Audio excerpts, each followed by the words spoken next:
ഇപ്പം കഴിഞ്ഞ കുറേ ദിവസങ്ങൾ അല്ലെങ്കിൽ മാസങ്ങളായിട്ട് തന്നെ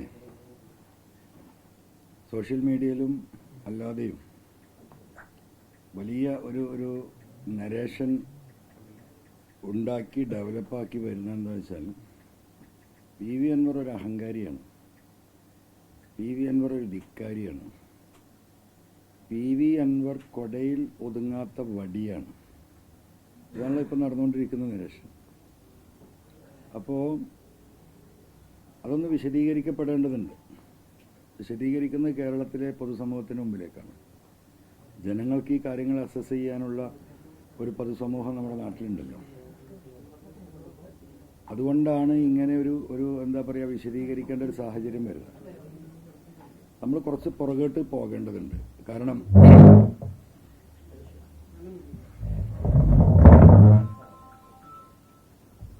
8-9 മാസം മുമ്പാണ് ഞാനുണ്ടായിരുന്ന ഒരു മുന്നണി സംവിധാനത്തിൽ നിന്ന് കേരളം നേരിടുന്ന വലിയ ചില പ്രതിസന്ധി, ജനങ്ങളുടെ ഇടയിലുള്ള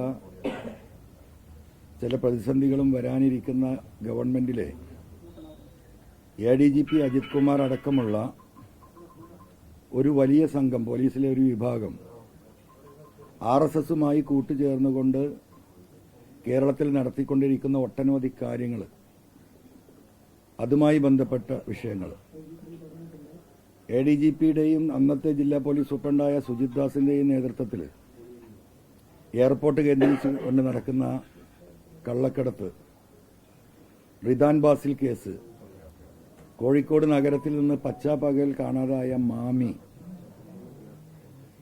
ഭരണരംഗത്തെ IAS, IFS, IRS തുടങ്ങിയ ലോബിയും കേന്ദ്ര RSS നേതൃത്വവുമായുള്ള ബന്ധം, ഇതായിരുന്നല്ലോ വിഷയം.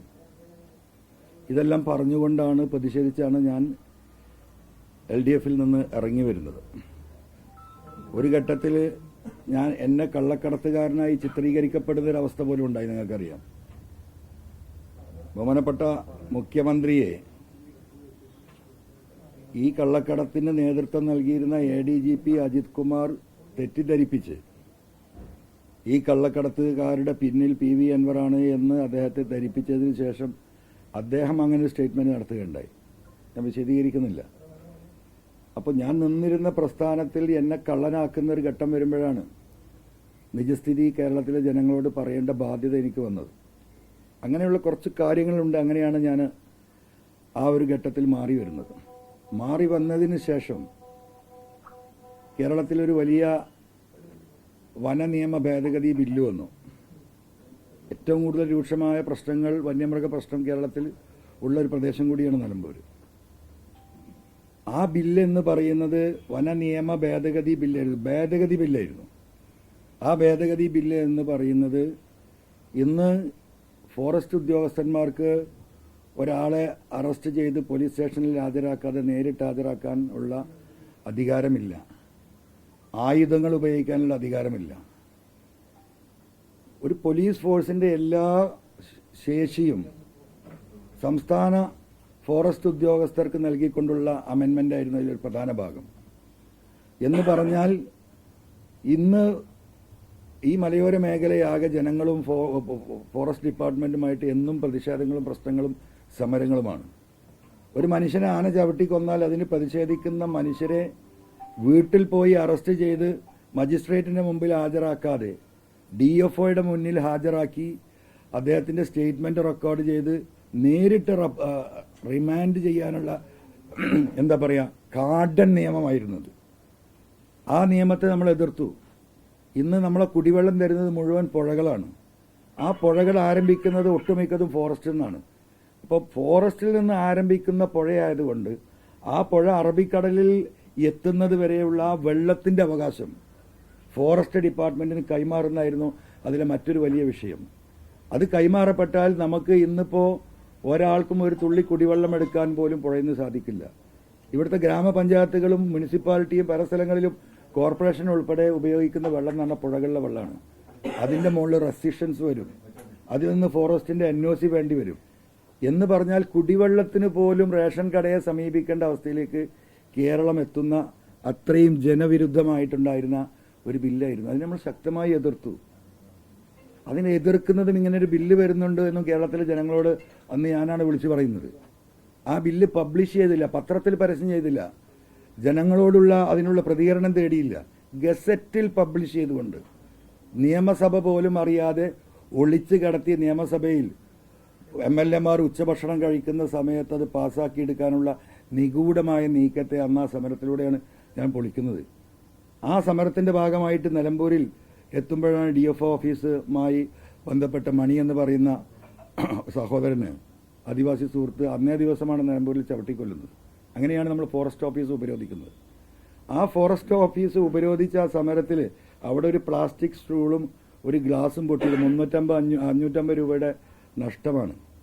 അതിൻ്റെ പേരിൽ വലിയ അക്രമിയായി എന്നെ സ്വീകരിച്ച് രാത്രി 12 മണിക്ക് പോലീസ് ഈ വീട്ടിൽ നിന്നും എന്നെ അറസ്റ്റ് കൊണ്ട് ഈ ജയിലിലടച്ചത് നിങ്ങൾ കണ്ടതാണ്. നിങ്ങൾ കണ്ട വിഷയമാണ്. ജുഡീഷ്യറിയുടെ സത്യസന്ധതയോണ്ടും അവർ ഈ കാര്യങ്ങൾ വിലയിരുത്തിയത് കൊണ്ടുമാണ് എനിക്കന്ന് ജാമ്യം കിട്ടിയത്. അല്ലെങ്കിൽ മാസങ്ങൾ എന്നെ ജയിലിലിടാനുള്ള പ്ലാനായിരുന്നു. ഈ വിഷയങ്ങളൊക്കെ ഞാൻ ഒറ്റയ്ക്ക് നേരിടുകയാണ്, നിങ്ങൾ മനസ്സിലാക്കണം. അത് കഴിഞ്ഞു വന്നു. അതിൻ്റെ മുമ്പ് ചേലക്കര തിരഞ്ഞെടുപ്പ് നടന്നു, പാലക്കാട് തിരഞ്ഞെടുപ്പ് നടന്നു. ഞങ്ങൾ ആ വിട്ടു വന്ന സമയത്താണ്. അങ്ങനെ ഈ തെരഞ്ഞെടുപ്പിൽ UDF-ന് പിന്തുണ കൊടുക്കണമെന്ന് പറഞ്ഞു. ഞങ്ങൾ കൂടിയാലോചനകൾ നടത്തി. പാലക്കാട് നമുക്കറിയാം വലിയ വിഷയമായിരുന്നു. സെക്കൻഡായി നിന്നിരുന്നത് BJP-യാണ്. BJP-യുടെ കടന്നുവരവ് തടയണമെന്നത് നിർബന്ധമാണ്. ആ നിലക്ക് UDF-ന്റെ ആ റിക്വസ്റ്റ് നമ്മൾ അംഗീകരിച്ചു.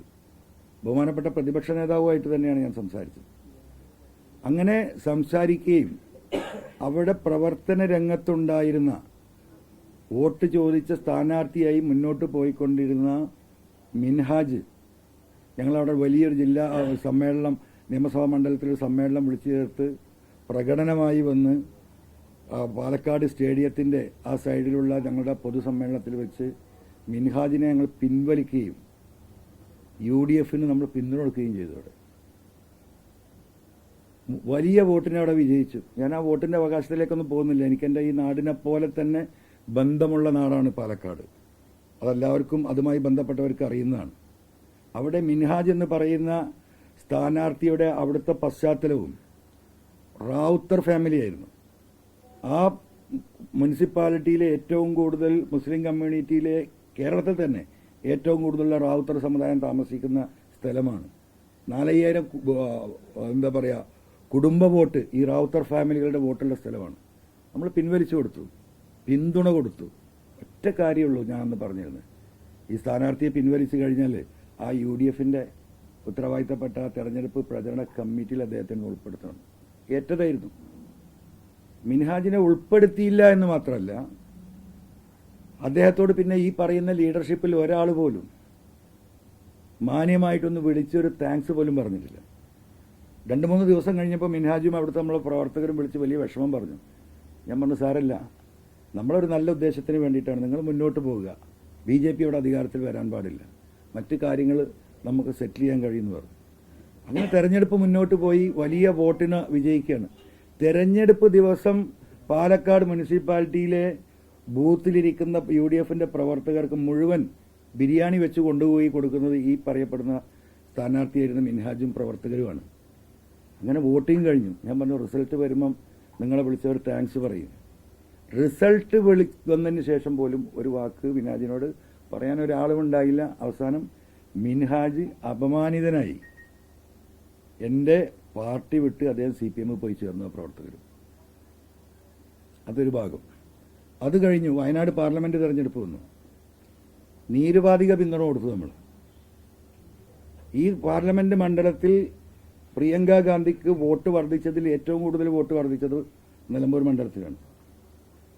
ഇപ്പോൾ UDF-ന്റെ സ്ഥാനാർത്ഥിയായ ഷൗക്കത്ത് തന്നെ പത്രസമ്മേളനത്തിൽ, അതിനുശേഷം നടന്ന പത്രസമ്മേളനത്തിൽ PV അൻവറിൻ്റെയും പ്രവർത്തകരുടെയും സാന്നിധ്യം ഈ വോട്ട് വർധനക്ക് കാരണമായി എന്ന് പറഞ്ഞാണ്. അവിടെ നമ്മൾ പിന്തുണ കൊടുത്തു. നമ്മളൊരു ബാർഗിങ്ങിനും അതിൻ്റെ അവകാശവാദത്തിനും പോയിട്ടില്ല. അത് കഴിഞ്ഞ് പനമരം പഞ്ചായത്ത് വയനാട്ടിൽ, ആ പനമരം പഞ്ചായത്തിൽ ബെന്നി എന്ന് പറയുന്ന സ്വതന്ത്രനായ പഞ്ചായത്ത് മെമ്പർ തൃണമൂൽ കോൺഗ്രസിൽ ചേരുകയും ബെന്നിയുമായി സംസാരിച്ച് ഒരു മെമ്പറുടെ ഭൂരിപക്ഷത്തിലുണ്ടായിരുന്ന ആ പഞ്ചായത്ത് മറിച്ച് UDF-ന്റെ കയ്യിലേക്ക് കൊടുത്തു. അതിനുശേഷം ബെന്നി ക്രൂരമായി മർദ്ദിക്കപ്പെട്ടു. 10ഓളം ദിവസം അവിടെ ആശുപത്രിയിൽ കിടന്നു. ഈ പറയുന്ന ഉത്തരവാദിത്തപ്പെട്ട ഒരാളും തിരിഞ്ഞു നോക്കിയിട്ടില്ല. അത് പി വി അൻവറിൻ്റെ നിലപാടാണല്ലോ. നിലപാട് വ്യക്തമാക്കട്ടെ എന്നല്ലേ പറഞ്ഞത്. പി വി അൻവർ വ്യക്തമാക്കിയ നിലപാടുകളെക്കുറിച്ച് ഞാൻ പറയുന്നത്. അത് കഴിഞ്ഞ് ഒരു മാസം കഴിയുമ്പോൾ ചുങ്കത്തറ പഞ്ചായത്ത് LDF ഭരണത്തിലായിരുന്നു. ആ പഞ്ചായത്തിലെ വൈസ് പ്രസിഡന്റ് തൃണമൂലിൽ ചേർന്ന് അവിശ്വാസം കൊണ്ടുവന്ന് UDF കൈകളിലേക്ക് എത്തിച്ചു. ഇതും നിലപാടല്ല. അപ്പോൾ നിങ്ങൾ ആ ക്രോണോളജി ഒന്ന് ആലോചിക്കണം. അത് കഴിഞ്ഞു. ഇപ്പോൾ UDF കൊടുത്ത കത്തിന് ഏകദേശം 4 മാസമായി. UDF ലീഡർഷിപ്പ് ഈ മാസം 2-ാം തീയതി കോഴിക്കോട് യോഗം ചേർന്ന് ഞാൻ കൊടുത്ത കത്തിനെ കുറിച്ച് ചർച്ച ചെയ്യുകയും ഞങ്ങളുടെ ആവശ്യം നമ്മളുമായി സഹകരിച്ച് പോകാൻ വേണ്ടി UDF നേതൃത്വം തീരുമാനിക്കുകയും ആ തീരുമാനിച്ച പ്രഖ്യാപനം ബഹുമാനപ്പെട്ട MM ഹസൻ അന്നത്തെ UDF കൺവീനർ എന്ന നിലക്ക് പത്രസമ്മേളനം വിളിച്ച് കോഴിക്കോട് പത്രക്കാരായ നിങ്ങളോട് പറയുകയും UDF ചെയർമാനായ VD സതീശന് ഈ കാര്യങ്ങൾ ഏൽപ്പിച്ചിട്ടുണ്ട്. 2 ദിവസം കൊണ്ട് PV അൻവറുമായി സംസാരിച്ച് ഈ ടേംസ് ആൻഡ് കണ്ടീഷൻസ് തീരുമാനിച്ച് ഞങ്ങൾ സഹകരിച്ച് മുന്നോട്ട് പോകാൻ അദ്ദേഹത്തെ ഏൽപ്പിച്ചിട്ടുണ്ട്. ഒരാഴ്ച കൊണ്ട് ഞങ്ങളത് പബ്ലിക്കായി അദ്ദേഹം അത് ഡിക്ലെയർ ചെയ്യുമെന്ന് പറഞ്ഞാണ്. അതിനുശേഷം ഒരു വിവരവുമില്ല, ഒരു കമ്മ്യൂണിക്കേഷനും ഇല്ല. പലതവണ അദ്ദേഹത്തെ ഫോണിൽ ബന്ധപ്പെടാൻ ശ്രമിച്ചിട്ട് എനിക്ക് കിട്ടിയിട്ടുണ്ടായിരുന്നില്ല.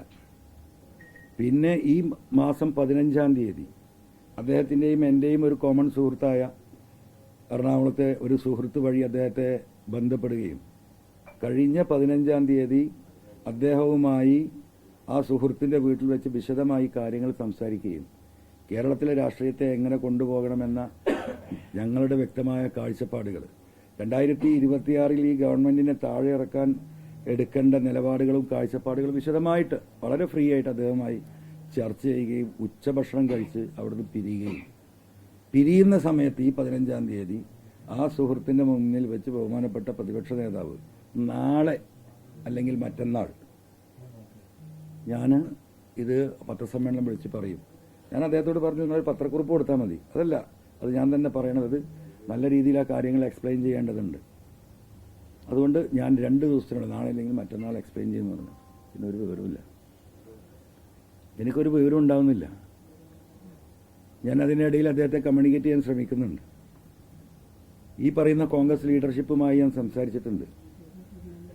ബഹുമാനപ്പെട്ട കുഞ്ഞാലിക്കുട്ടി സാഹിബാണ് ഈ വിഷയത്തിൽ ഞാനൊരു ഒറ്റയാൾ പോരാട്ടം നടത്തുമ്പോൾ നിങ്ങൾ ഒറ്റയ്ക്ക് പോരാടേണ്ട ആളല്ല, ഞങ്ങളൊക്കെ നിങ്ങളുടെ കൂടെയുണ്ട്, നമുക്ക് സഹകരിച്ച് പോകണം, വലിയ വിഷയങ്ങളാണ് നിങ്ങൾ ഉന്നയിച്ചിട്ടുള്ളത് എന്ന് പറഞ്ഞ് എന്നെ കണ്ട് സംസാരിക്കുകയും നിരന്തരമായി ഇത്തരം വിഷയങ്ങളിൽ ബന്ധപ്പെടുകയും ഈ UDF പ്രവേശനത്തിന് മുൻകൈ എടുക്കുകയും ചെയ്തത് ബഹുമാനപ്പെട്ട പാണക്കാട് തങ്ങളും കുഞ്ഞാലിക്കുട്ടി സാഹിബുമാണ് ഒരു ഭാഗത്ത്. അതിൻ്റെ ഭാഗമായിട്ടാണ് ഈ ഞാൻ മുൻ പറഞ്ഞ ചർച്ചകൾ മുഴുവൻ നടക്കുന്നത്. ആ കുഞ്ഞാലിക്കുട്ടി സാഹിബ് അടക്കം ഉൾപ്പെട്ട UDF യോഗത്തിലാണ് ഇങ്ങനെ ഒരു തീരുമാനം ഉണ്ടാവുന്നത്. പിന്നെ സ്ഥാനാർത്ഥിത്വവുമായി ബന്ധപ്പെട്ട വിഷയങ്ങളിൽ ഞാൻ എന്തിനാണ് രാജിവെച്ചത്? ഞാൻ രാജിവെച്ചതിൽ അന്നത്തെ പ്രധാന വിഷയം ഈ പറയുന്ന വനഭേദഗതി ബില്ലും അതോടൊപ്പം 2-3 കാര്യങ്ങൾ ഉയർത്തിയിട്ടാണ് ഞാൻ രാജിവെക്കുന്നത്. ജനങ്ങൾ നിലമ്പൂരിലെ പല വിഷയങ്ങളും തടസ്സപ്പെടുന്നു. ജനങ്ങൾ എന്തിനു വേണ്ടിയാണോ LDFന് വോട്ട് ചെയ്തത് ആ വിഷയങ്ങളിൽ ആ ഗവൺമെൻറ്റിൽ നിന്ന് പല എതിരായ നടപടികളും ഉണ്ടാകുന്നു. 3-ാമത്തെ കാര്യം, വീണ്ടും LDF ഗവൺമെൻറ് തന്നെ അധികാരത്തിൽ വരാൻ പോകുന്നു. 3-ാമതും പിണറായി ഗവൺമെൻറ് വരുമെന്ന നരേഷൻ ഇവിടെ സൃഷ്ടിക്കപ്പെടാൻ ശ്രമിക്കുന്നു. അത് ശരിയല്ല. നിലമ്പൂരിലെ ഉപതെരഞ്ഞെടുപ്പിലൂടെ കേരളത്തിൽ LDF അല്ല അധികാരത്തിൽ വരാൻ പോകുന്നത്, UDF ആണ് അധികാരത്തിൽ വരാൻ പോകുന്നത് എന്ന ഒരു വോട്ടിംഗ് പാറ്റേണിലൂടെ കേരളത്തിലെ ജനങ്ങളെ ബോധ്യപ്പെടുത്താൻ, ഈ പിണറായി ഗവൺമെൻറ്റിൻ്റെ അന്ത്യം കുറിക്കാൻ, അതിനല്ലേ ഞാൻ രാജിവെച്ചത്. ആ രാജിവെക്കുമ്പോൾ എന്താ വേണ്ടത്?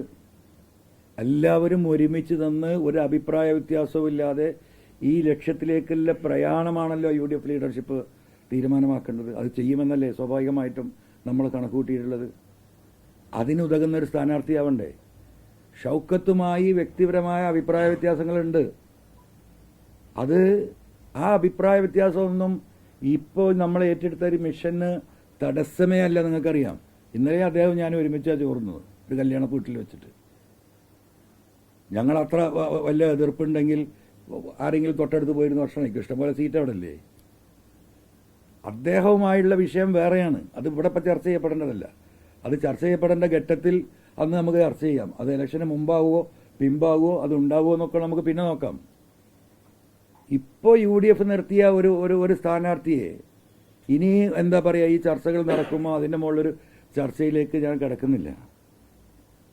അവിടെ എൻ്റെ വിഷയം ഒരാൾക്കും എതിർപ്പില്ലാത്ത ആ സമൂഹത്തിൽ നിന്ന്, നിലമ്പൂരിലെ പൊതുസമൂഹത്തിൽ നിന്ന് എല്ലാവർക്കും വോട്ട് ചെയ്യാൻ പറ്റുന്ന ഒരു സ്ഥാനാർത്ഥിയാണ്. സ്ഥാനാർത്ഥിയുടെ കുഴപ്പം കൊണ്ടൊരു വോട്ട് പോകരുന്ന വോട്ടാർക്ക് ആരുമാകട്ടെ. ഞാൻ പറഞ്ഞു സ്ഥാനാർത്ഥിക്ക് ഒരു പ്രസക്തി ഇല്ല എന്ന് ഞാൻ പറഞ്ഞു 2-3 ദിവസം മുമ്പ്. നിങ്ങൾക്കറിയാം, അവിടെ ജനങ്ങളും ഈ പറയുന്ന LDF തമ്മിലെ പോരാട്ടമെന്ന് പറഞ്ഞു.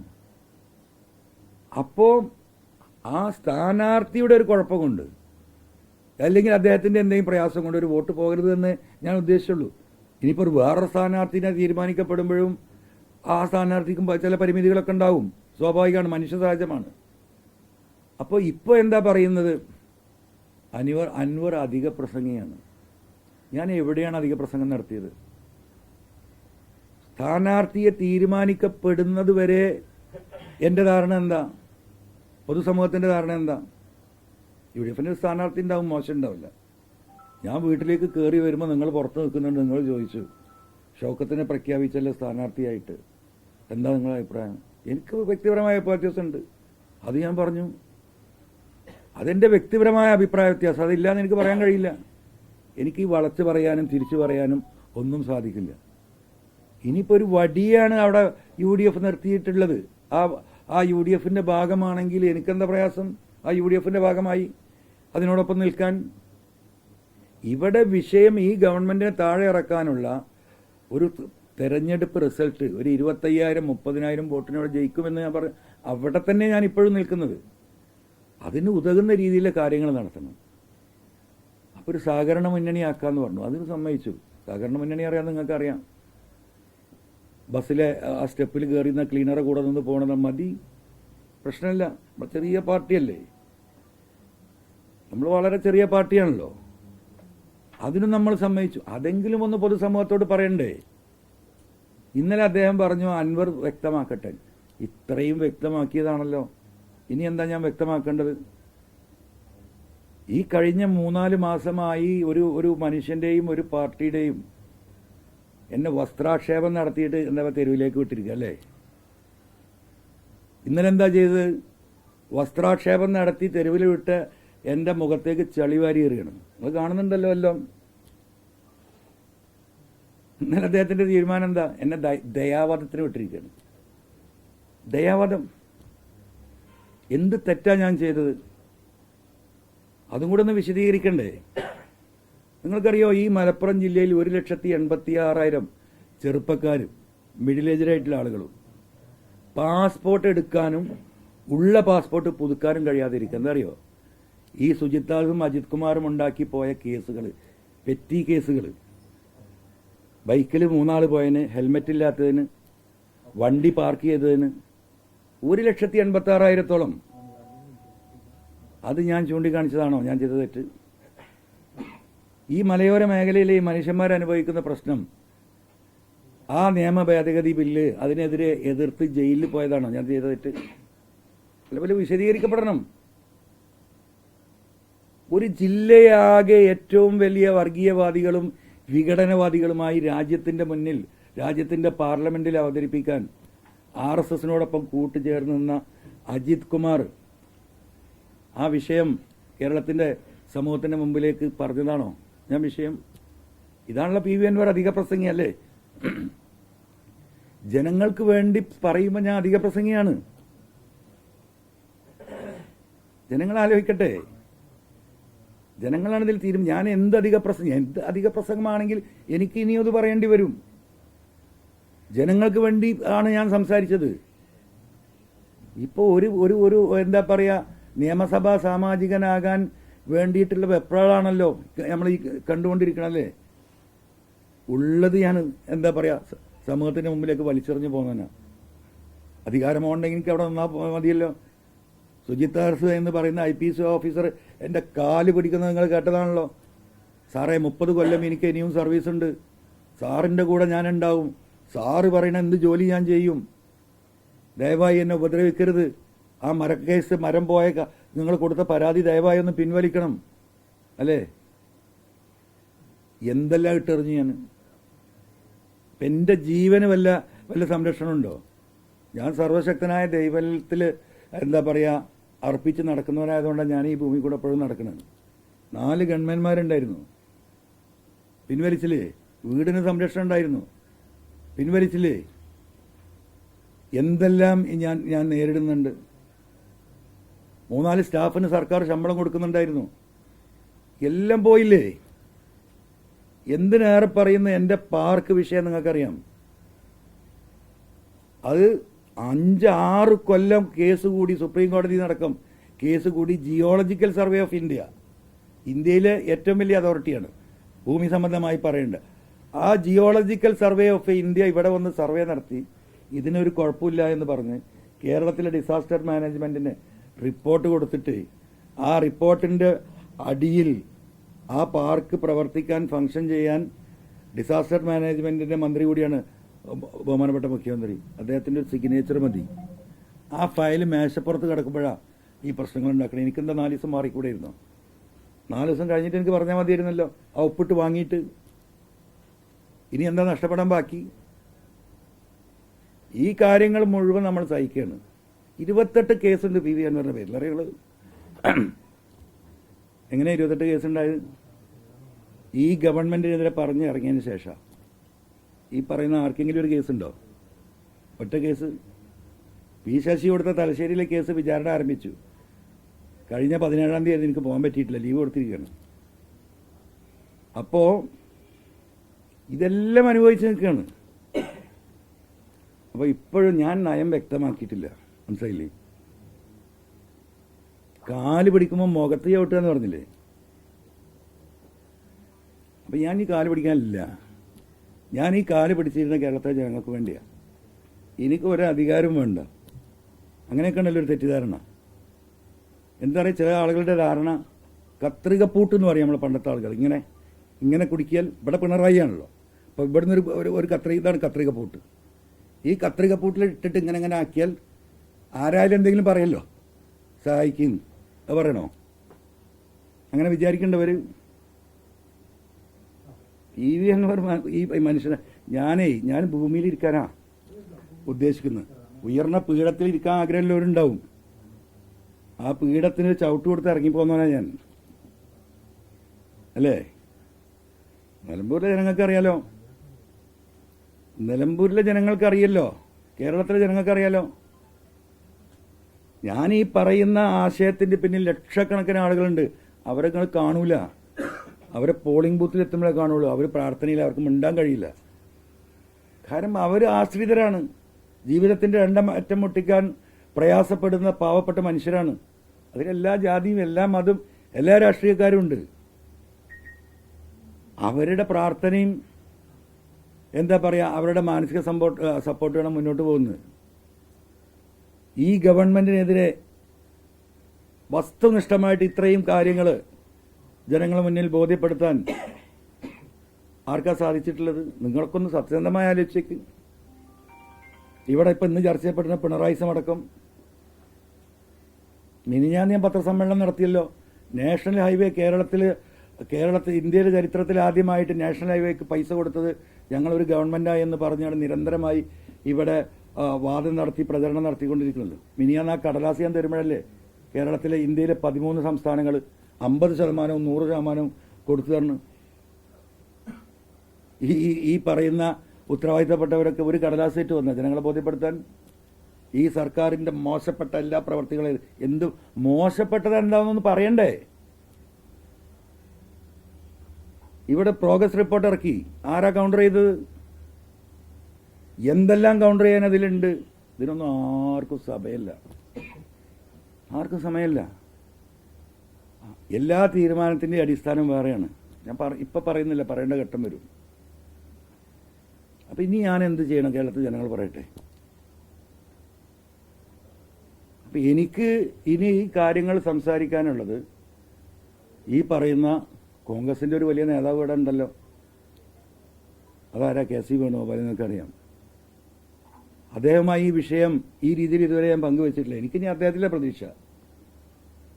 അദ്ദേഹമാണല്ലോ ഇന്ത്യയിൽ മുഴുവൻ ഓടി നടന്ന് കോൺഗ്രസ് തന്നെ ഈ പാർലമെന്റ് തെരഞ്ഞെടുപ്പോട് കൂടി അവസാനിക്കുമെന്ന് പറയുന്ന കോൺഗ്രസിന് 40 സീറ്റിൽ നിന്ന് 200 സീറ്റിലേക്ക് എത്തിക്കാൻ സാധിച്ചത് അദ്ദേഹത്തിന്റെ കഠിനമായ പ്രയത്നമാണ്. ഇന്നും അദ്ദേഹം ഓടിക്കൊണ്ടിരിക്കുക 24 മണിക്കൂറും. അദ്ദേഹത്തോട് ഈ വിഷയം എനിക്ക് സംസാരിക്കാനുണ്ട്. എനിക്ക് കുറച്ച് എൻ്റെ ഗ്രീവിയൻസ് പറയാനുണ്ട്. മുസ്ലിം ലീഗ് ലീഡർഷിപ്പിന് ഇനി ഒന്നും എന്താ പറയുക, അവർക്ക് ഇത് പുറത്ത് ബോധ്യപ്പെടുത്തില്ല. അവർ പറയേണ്ടതൊക്കെ അവർ പറഞ്ഞു കഴിഞ്ഞാൽ അവരെന്താ പറയുക, പണ്ട് ഈ പറയുന്നത് പോലെ കെ കരുണാകരനും മാണി സാറും ഒക്കെ ഉണ്ടായിരുന്ന കാലത്ത് ഇതിനൊക്കെ ഒരു ചർച്ചകൾ നടത്തി ഒരു അമിക്കബിൾ സൊല്യൂഷൻ ഉണ്ടായിരുന്നു. ബഹുമാനപ്പെട്ട പ്രതിപക്ഷ നേതാവ് അദ്ദേഹത്തിന് കഴിയുന്ന അത്ര ഓടുന്നുണ്ട്, അദ്ദേഹം പ്രവർത്തിക്കുന്നുണ്ട്. ഇതെല്ലാം കൂടെ ഒരു ഇതിനൊരു ഐക്യപ്പെടണ്ടേ? എത്ര പാർട്ടിയുണ്ട് UDF-ൽ ഘടകകക്ഷികളെന്ന് ആലോചിച്ച് നോക്കൂ. ഫോർവേഡ് ബ്ലോക്ക് ഞാൻ പറയണ്ടല്ലോ. ഇപ്പം ഇവിടെ കുന്നമംഗലത്ത് ഒരു എന്താണ് പ്രവാസി കോൺഗ്രസ് ആണ്, ഘടകകക്ഷിയാണ്. നിങ്ങൾക്ക് ആർക്കെങ്കിലും അറിയോ? ആ പാർട്ടി കമ്പ്യൂട്ടറിൽ മാത്രമാണ്, ഇത് സോഫ്റ്റ്വെയറിൽ മനുഷ്യന്മാരില്ല. ഘടകകക്ഷിയാണ്. ഇവിടെ 20 കിലോമീറ്റർ ഉള്ളൂ നിലമ്പൂരിൽ നിന്ന് ഗൂഡല്ലൂർക്ക്, തമിഴ്നാട്ടിലേക്ക്. അവിടെ ഈ പറയുന്ന കോൺഗ്രസും CPM-ഉം DMK-യും TMC-യും എല്ലാം ഒന്നാണ്. അപ്പം എന്ത് ന്യായമാണ് ഇതിനൊക്കെ? ഓരോ സംസ്ഥാനത്തും നടക്കുന്ന രാഷ്ട്രീയ അലയൻസുകൾ നമുക്കറിയില്ലേ? അപ്പം എന്താണ് ഞാൻ ചെയ്ത കുറ്റം? ഇനി ഞാൻ എന്ത് ചെയ്യണം? ആരെ കാല് പിടിക്കണം ഈ ഗവൺമെന്റിന് താഴെ ഇറക്കാൻ? എനിക്കൊരു ചുക്ക് നിങ്ങൾ തരണ്ട. എൻ്റെ കൂടെ കുറേ മനുഷ്യന്മാരുണ്ട്. അൻവർ നയം വ്യക്തമാക്കട്ടെ എന്ന് പറഞ്ഞാൽ അൻവറിന് ഇനി നയം വ്യക്തമാക്കണമെങ്കിൽ എൻ്റെ പാർട്ടി ലീഡർഷിപ്പുമായിട്ട് ആലോചിക്കണം. എന്നെ വിശ്വസിക്കുന്ന കുറേ ആളുകളുണ്ട് ഈ സംസ്ഥാനത്തിൻ്റെ പല ഭാഗത്തും. എനിക്കൊരു പാർട്ടിയുണ്ട്, AITC. പാർലമെന്റിലെ 3ാമത്തെ പാർട്ടിയാ. 42 MP-മാരുള്ള, 200ഓളം MLA-മാരും മുഖ്യമന്ത്രിയുള്ള. അവരോട് എനിക്ക് സംസാരിക്കണ്ടേ? ഓരോ ദിവസവും അവർ വിളിച്ചുകൊണ്ടിരിക്കുകയാണ്. UDF ഇനി മെനിയാന്ന് സ്ഥാനാർത്ഥി അനൗൺസ് ചെയ്ത് കണ്ടിട്ട് അവർ വിളിച്ചു, എന്തായി നമ്മുടെ കാര്യം? നമ്മൾ അണ്ടർ ഡിസ്കഷനിലാണ്, it's going on, we will inform you. അപ്പോൾ അവർ പറഞ്ഞത്, നിങ്ങൾ നാണം കെട്ട ഒരു തീരുമാനത്തിന് പോകണ്ട, you go and give the nomination, Didi will come there. TMC ഇവിടെ സ്ഥാനാർത്ഥിയെ നിർത്തിയാൽ ബംഗാൾ മുഖ്യമന്ത്രി മമതാ ബാനർജി തെരഞ്ഞെടുപ്പ് പ്രചരണത്തിൽ വരും. 10 മന്ത്രിമാരെ അയച്ചു തരാമെന്ന് പറഞ്ഞിട്ടുണ്ട്. 10 ministers, whatever MPs you required, you give me the details. കേരളത്തിൽ പരിചിതമായ രാജ്യത്തിന്റെ പാർലമെന്റിൽ അതിശക്തമായി സംസാരിക്കുന്ന MP-മാരുണ്ട്. അവർ വരും പ്രചരണത്തിന്. They are ready to support us. ഇതൊക്കെ നിൽക്കുമ്പോഴും എന്താ അറിയോ, നമ്മൾ ലക്ഷ്യം വെച്ചൊരു സംഗതിയുണ്ട്, ആ ലക്ഷ്യത്തിന് വേണ്ടി നീങ്ങുക. അപ്പം ദയാവധത്തിന് വിട്ടിരിക്കുകയാണ്. അപ്പം എനിക്ക് ഇനി സംസാരിക്കാനുള്ളത് ബഹുമാനപ്പെട്ട KC വേണുഗോപാലിനോടും കോൺഗ്രസിൻ്റെ ഉന്നത നേതാക്കന്മാർ എന്നെ ബന്ധപ്പെടുന്നുണ്ട്. ഞാനിത് പ്രചരിപ്പിക്കാൻ പോലില്ല. അപ്പോൾ ബഹുമാനപ്പെട്ട K സുധാകരൻ മിനിയാന്ന് കണ്ട വിവരം ഞാൻ നിങ്ങളോട് ആരും പറഞ്ഞിട്ടില്ല. അദ്ദേഹം പറയുമ്പോഴാണ് നിങ്ങൾ അറിയുന്നത്. ബഹുമാനപ്പെട്ട രമേശ് ചെന്നിത്തല നിരന്തരമായി ഈ കാര്യങ്ങൾ സംസാരിച്ചുകൊണ്ടിരിക്കുന്നുണ്ട്. ഇപ്പം ഇന്നലെ നോക്കൂ നിങ്ങൾ, Kozhikode DCC president Praveen, KPCC general secretary Jayanth, CMPയുടെ നേതാവ് നമ്മുടെ MVR ഹോസ്പിറ്റലിൻ്റെ ചെയർമാനായ ദാസേട്ടൻ ഇന്നലെ ഇവിടെ വന്നല്ലോ ഉച്ചക്ക്, നിങ്ങൾ കണ്ടതാണല്ലോ. അവർക്ക് എന്തിനാ വരുന്നത്? അവർക്ക് എന്താ പറയുക, ആ കോൺഗ്രസിനോടുള്ള സ്നേഹവും വ്യക്തിപരമായി എന്നോടുള്ള ബന്ധവും UDF ഇവിടെ വരണമെന്നുള്ള താല്പര്യത്തിലാണ് വരുന്നത്. അപ്പം അത് നമ്മൾ മനസ്സിലാക്കണ്ടേ? പ്രവീൺ ഇന്ന് കേരളം കണ്ട ഏറ്റവും വലിയ DCC ഓഫീസാണ്. നിങ്ങൾ കണ്ടതാണല്ലോ. നിങ്ങൾ 5-8,000 കോടി രൂപ കോൺഗ്രസ്സുകാരിൽ നിന്നും ജനങ്ങളിൽ നിന്നും പിരിച്ച് ഇങ്ങനെ ഒരു DCC ഓഫീസ് ഉണ്ടാക്കാൻ കഴിയുമെന്ന് പ്രൂവ് ചെയ്ത ജനകീയനായ നേതാവാ, ജനങ്ങളുടെ ഇടയിൽ ജയിക്കുന്നവനാ. ഒപ്പത്തിനൊപ്പം ജയന്തുണ്ട് KPCC ജനറൽ സെക്രട്ടറി. ഇവരൊക്കെ വർക്ക് ചെയ്ത് ഇവർ വന്നു പോയി. നമ്മൾ വല്ലതും പറഞ്ഞോ? അവർ സുഹൃത്ത് സംഭാഷണത്തിൽ വന്ന മുരളീധരൻ 10 വട്ടം എന്നെ വിളിച്ചിട്ടുണ്ട്. പാവം, നിങ്ങൾ സൈക്കി, നിങ്ങൾ അഡ്ജസ്റ്റ് ചെയ്യുമെന്ന് പറഞ്ഞിട്ട്. അപ്പം ഇതൊക്കെ നടക്കുന്നുണ്ട്. മുസ്ലിം ലീഗിന്റെ നേതാക്കന്മാർ ഇന്നലെ 2 പ്രാവശ്യം കണ്ടു ഞാൻ. വൈകുന്നേരം വഹാബ് MP യുടെ വീട്ടിൽ വെച്ച് കണ്ടു. പ്രയാസമുണ്ട് അവരിത് പറയുമ്പോൾ നമുക്ക് എന്ത് ചെയ്യും? അപ്പോൾ ഇനിയുള്ള കാര്യങ്ങൾ ഞാൻ ഈ പറഞ്ഞതുപോലെ ബഹുമാനപ്പെട്ട KC വേണുഗോപാലിനെ കൂടി കണ്ട് സംസാരിച്ച് ഇതിനൊരു പരിഹാരം ഉണ്ടാക്കാൻ കഴിയുമെന്ന് ഞാൻ നോക്കും. മുസ്ലിം ലീഗ് ലീഡർഷിപ്പിനോട് ഞാൻ ഇന്നലെ പറഞ്ഞിട്ടുണ്ട്.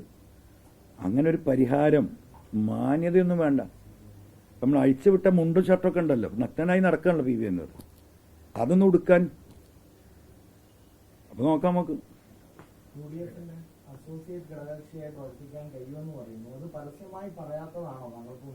അതല്ലേ ഈ കാര്യമൊക്കെ പറഞ്ഞില്ലേ എന്റെ പൊന്നരുണെ, കത്തടക്കം കൊടുത്തില്ലേ? നീ എന്താ നിലപാട് വ്യക്തമാക്കാൻ എന്താ ബാക്കി? ഞാൻ മലയാളം ഇപ്പൊ ഈ പറഞ്ഞത്. ഏത് മുന്നണിയില്? അതിനല്ല കത്ത് കൊടുത്ത് കാത്തു നിൽക്കണം മാഷേ.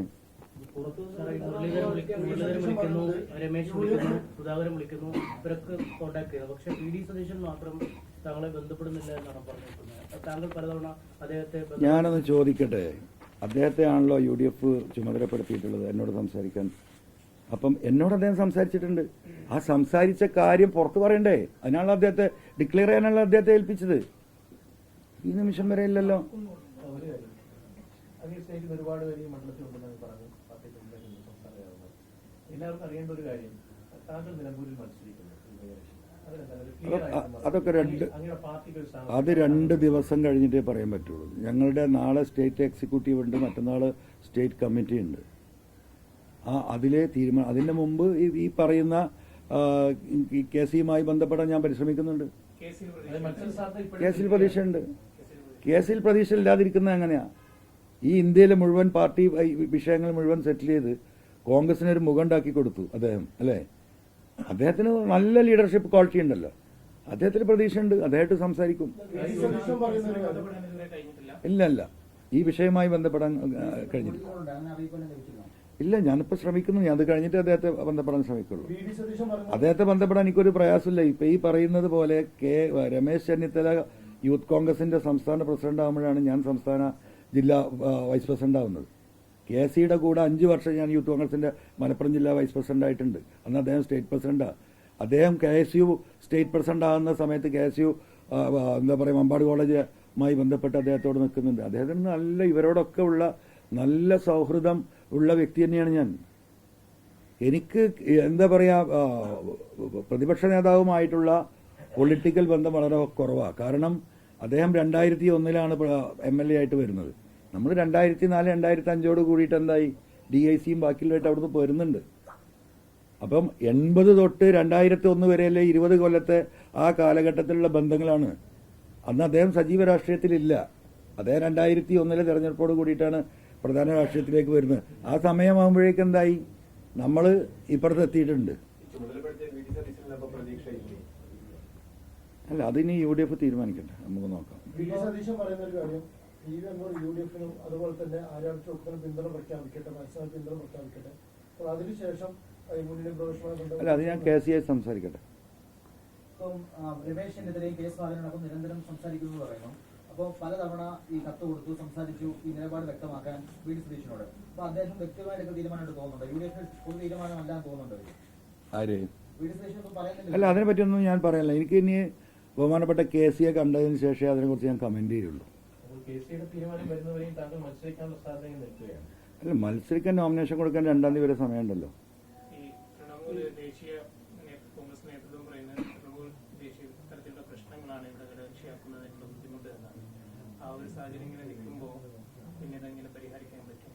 അത് KC ആയിട്ട് സംസാരിക്കാമല്ലോ.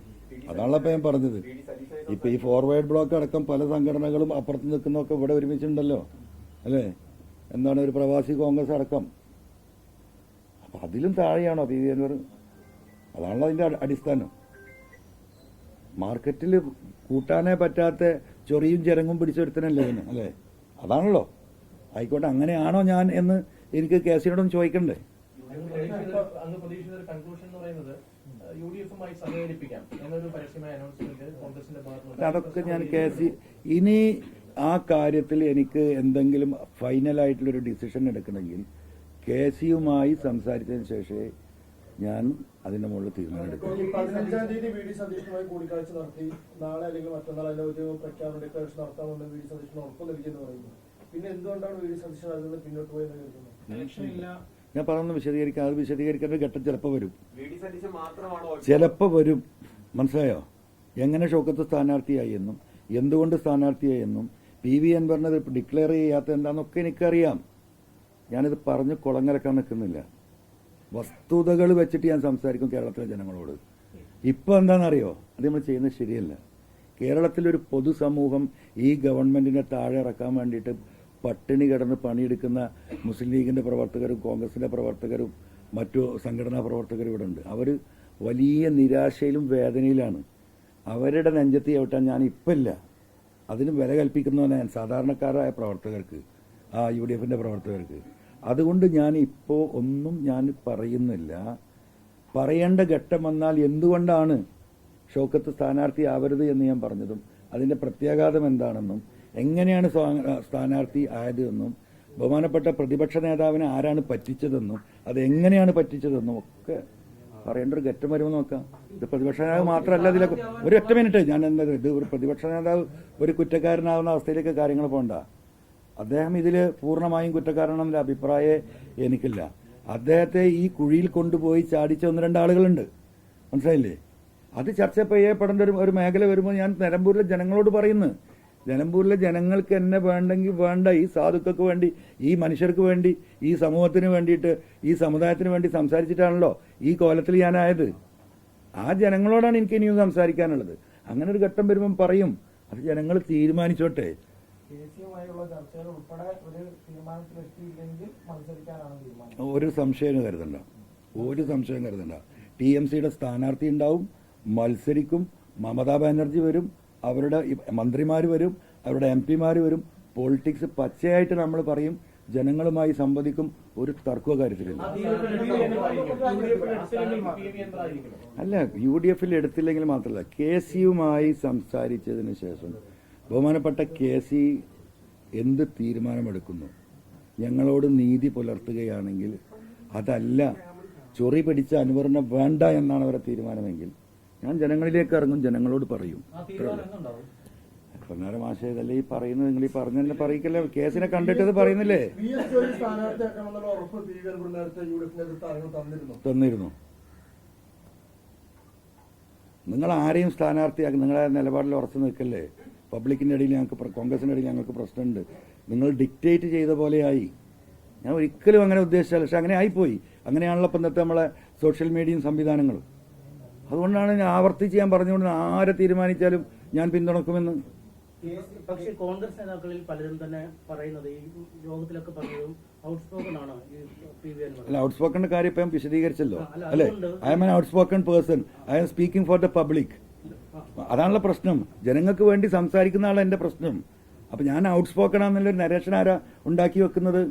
നമ്മൾ ഈ പറയുന്ന ഗവൺമെന്റിനെതിരെ പറയാൻ പാടില്ല, ചില കാര്യങ്ങൾ മിണ്ടാൻ പാടില്ല. ജനങ്ങൾ എന്ത് സഹിച്ചാലും ഒരു അഡ്ജസ്റ്റ്മെന്റ് രാഷ്ട്രീയം അതെനിക്ക് സാധിക്കുന്നില്ല. അതാണ് എന്റെ പ്രശ്നം.